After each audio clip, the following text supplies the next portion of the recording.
नमस्कार। मैं वीके शास्त्री अपने चैनल के माध्यम से आप सभी दर्शकों का बहुत बहुत स्वागत करता हूं। आज के वीडियो में हम बात करेंगे कर्क राशि के जातकों पर शनि की ढैया के प्रभाव के बारे में। कर्क राशि के जीवन में 17 जनवरी से शनि की ढैया गतिमान है। शनि की ढैया आपके जीवन में अगले 2.5 वर्ष तक रहेगी। अब इन 2.5 वर्षों के समय अंतराल को छोटे से वीडियो में नहीं समेटा जा सकता है, इसलिए इस वीडियो में जून 2023 से दिसंबर 2023 के 6 माह के कालखंड के संबंध में मैं आपको बताने जा रहा हूं कि इन 6 माह में आपके जीवन में भाग्योन्नति, धन प्राप्ति, विदेश गमन, नौकरी और विवाह के क्या क्या अवसर आएंगे और कैसे आप ढैया की विपरीत परिस्थितियों को अपने अनुकूल करके उससे लाभ उठा सकते हैं। इस विश्लेषण में उन्हीं ग्रहों को शामिल किया गया है जो अस्थायी रूप से एक ही भाव में गोचर कर रहे हैं। वीडियो के अंत में मैं आपको देवगुरु शनिदेव के उपाय भी बताऊंगा। तो ये है कर्क राशि के जातकों की कुंडली। शनिदेव का गोचर कुंडली के अष्टम भाव में है और कर्क राशि के जातकों के राशि के स्वामी होते हैं चंद्रमा। चंद्रमा और शनि में नैसर्गिक शत्रुता है, इसलिए शनि की ढैया आपके लिए विशेष कष्टकारी हो सकती थी। लेकिन यहाँ पर 2 ऐसी चीज़ें हैं जो आपके लिए बहुत ही सपोर्टिव हैं। पहली बात तो ये कि शनि अष्टम भाव में गोचर कर रहे हैं और अपनी ही राशि में हैं, अपनी मूल त्रिकोण राशि में है और अष्टम भाव के कारक होते हैं शनि, इसलिए शनि आपको कोई विशेष नुकसान नहीं पहुंचाएंगे। दूसरी बात, आपकी कुंडली के दशम भाव में देवगुरु का गोचर है और कर्क राशि देवगुरु की उच्च की राशि है और ज्योतिष शास्त्र का कहना है कि अगर देवगुरु का गोचर कुंडली के केंद्र के भाव में हो तो किसी भी अन्य ग्रह का कोई अशुभ प्रभाव नहीं पड़ता है। किंग कुर्वन्ति सर्वग्रह यस्य केंद्रे बृहस्पति। और जो तीसरी सबसे महत्वपूर्ण बात यह है कि 15 जून से गुरु गज लक्ष्मी राजयोग का निर्माण कर रहे हैं और गज लक्ष्मी राजयोग 30 अक्टूबर तक बनेगा। और जब गज लक्ष्मी राजयोग बनता है कुंडली में तो ये चाहे 7.5 हो, चाहे ढैया हो, चाहे पनौती हो, तीनों के प्रभाव को ये समाप्त करने वाला होता है। इसलिए 30 अक्टूबर तक तो किसी तरह की कोई समस्या शनिजन्य आपके जीवन में नहीं आएगी। हाँ, ये है कि अष्टम भाव में शनि का गोचर है तो दिसंबर तक कुछ न कुछ घटनाएं आकस्मिक रूप से अचानक से आपके जीवन में ज़रूर घटित होंगी। जैसे कि अब अष्टम भाव क्या है, पैतृक संपत्ति का होता है, तो आपको पैतृक संपत्ति का कोई अचानक से लाभ मिल सकता है। वसीयत से या विरासत से पैसा आपको मिल सकता है, लॉटरी से या शेयर से आपको पैसा मिल सकता है, इंश्योरेंस के क्षेत्र से आपको धन की प्राप्ति हो सकती है। कर्क राशि के जातकों के जीवन में जो सबसे महत्वपूर्ण गोचर होगा इन 6 माह में वो होगा सूर्य का। और सूर्य और शनि में जब भी त्रिकोण का संबंध बनता है या समसप्तक दृष्टि संबंध बनता है तो ये जो समय होता है ये राजयोग कारक होता है। सूर्य का गोचर मिथुन राशि में होगा 15 जून को। 15 जून से 17 जुलाई तक सूर्य मिथुन में गोचर करेंगे। शनि से पंचम में होंगे सूर्य, 1 2 3 4 5। शनि से पंचम में होंगे सूर्य और सूर्य से नवम में होंगे शनि। जब शनि और सूर्य में नवम पंचम का त्रिकोण का संबंध बनेगा तो ये महाराजयोग कारक होगा। इस समय शनि और सूर्य दोनों ही एक्टिवेट होंगे और अपने अपने भाव से संबंधित फल आपको प्रदान करेंगे। अब सूर्य क्या हैं? सूर्य शासन प्रशासन के, राजनीति के कारक हैं। जब शनि और सूर्य का त्रिकोण का संबंध बनेगा तो वो जातक जो कि शासन प्रशासन में हैं, राजनीति के क्षेत्र में हैं, उनके लिए सफलता का प्रबल योग बनेगा।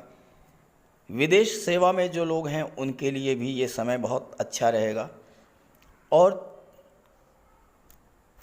15 जून से 17 जुलाई का जो समय है, ये विदेश से संबंधित किसी भी कार्य के लिए अत्यंत शुभ और श्रेष्ठ रहेगा।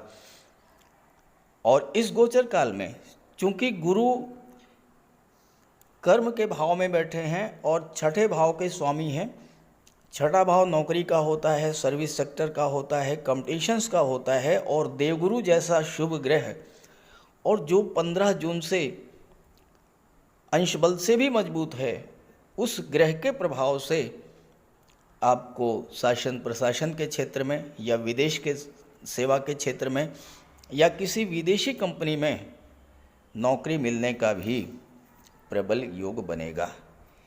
इसके बाद सूर्य का गोचर आपके लग्न भाव में होगा और इसके बाद सूर्य 17/8 को अपनी ही राशि में रहेंगे, कुंडली के धन भाव में सिंह राशि में गोचर करेंगे 17/8 से और 17/9 को।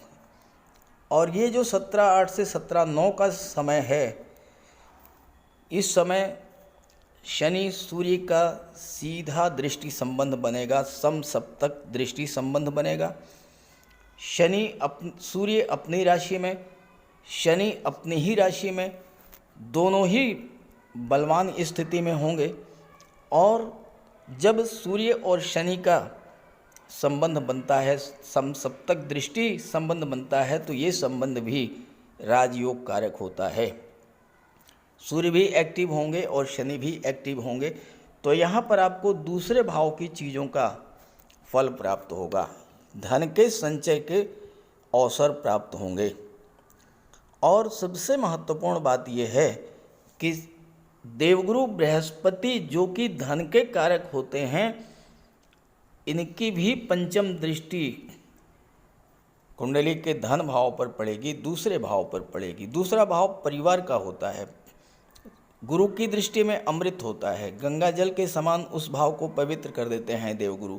तो ऐसे में 17/8 से 17/9 के बीच में परिवार का विस्तार भी हो सकता है, परिवार के किसी सदस्य का विवाह भी हो सकता है।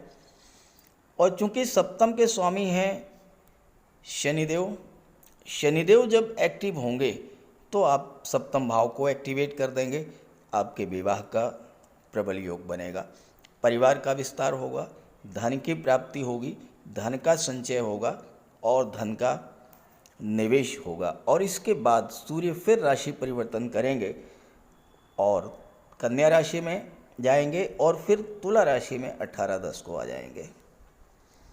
अब तुला राशि में सूर्य नीच के होते हैं, लेकिन यहाँ दो चीज़ें आपके पक्ष में हैं, 18/10 से लेकर के और 17/11। पहली बात तो राहु 30 अक्टूबर को लाभ के भाव में चले जाएंगे, केवल गुरु यहाँ पर होंगे। गुरु और सूर्य का समसप्तक दृष्टि संबंध बनेगा, तो गुरु सूर्य को एक्टिवेट करेंगे, सूर्य गुरु को एक्टिवेट करेंगे। और शनि सूर्य में भी त्रिकोण का संबंध बनेगा, शनि से नवम पर होंगे सूर्य, 1 2 3 4 5 6 7 8 9, शनि से नवम पर होंगे सूर्य और सूर्य से पंचम पर होंगे शनि। त्रिकोण का संबंध जब बनेगा तो भले ही सूर्य का गोचर नीच की राशि में होगा, लेकिन इस समय भी सूर्य अत्यंत एक्टिव होंगे।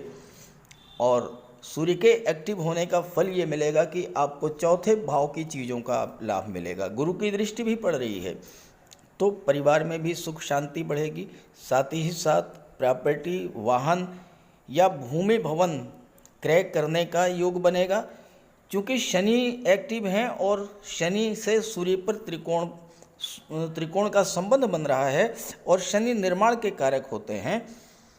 तो 18/10 से 17/11 के बीच में अगर आप भवन निर्माण करना चाहते हैं या फ्लैट या प्लाट खरीद करके मकान बनवाना चाहते हैं तो उसके लिए भी ये समय अत्यंत श्रेष्ठ होगा। और चूंकि सूर्य की दृष्टि दशम पर पड़ेगी तो कार्य क्षेत्र में भी उन्नति मिलेगी, धन की प्राप्ति होगी, पद प्रतिष्ठा प्रमोशन का आपको इस समय लाभ प्राप्त होगा।